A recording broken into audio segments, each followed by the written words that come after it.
Hey everybody, it's Corey Reviews. This review I'm going to be doing the Nikon 18 to 55. Now this is a kit lens, usually comes with a lot of the amateur Nikon cameras. I'm actually just going to do a review on just the lens on this one. I got it mounted to a D3100. I did another review on this camera. You can see it right here. So this lens, you know, it's your basic. That's why it always comes with the amateur cameras. It's not too bad.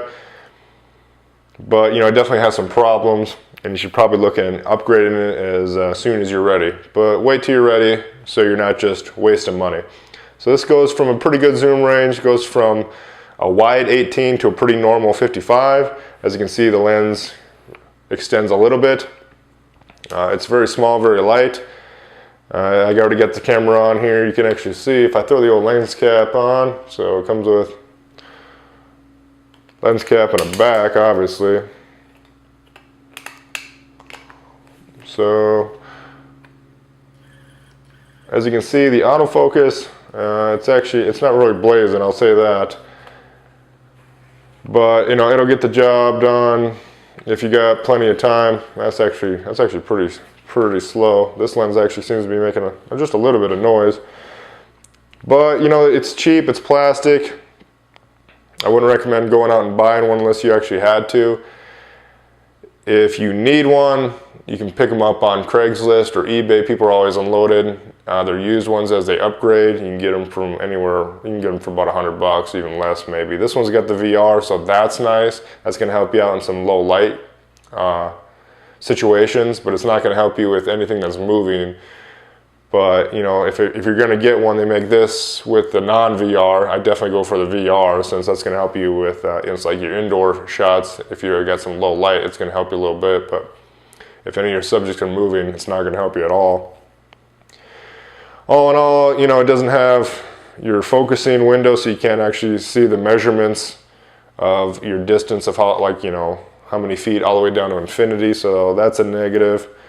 It does have switches for auto and manual, so that's a good thing.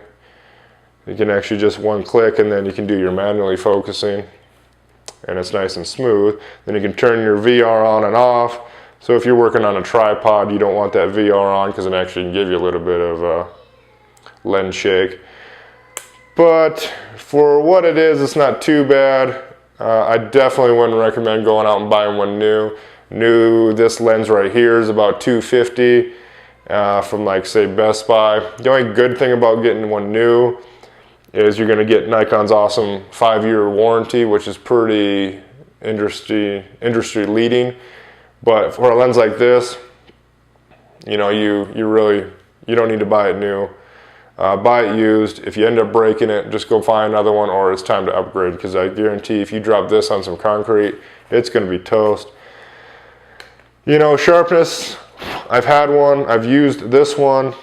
Sharpness is not, it's okay. Color's pretty good because it is actually a Nikon brand, and they do pretty good about their image. You know, saturation and contrast, like straight out of lens. It's pretty sharp, but you can definitely do a lot better. I got a review of the Pro, like a professional lens that's about in this range. It's a 17 to 55. You can see that review right here.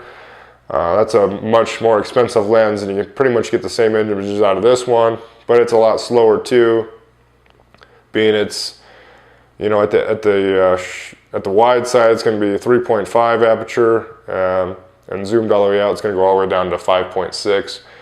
So you're not going to get real professional results with that, because you're not going to get huge depth of field unless you're right up on your subject. But for starting out, it's going to be okay.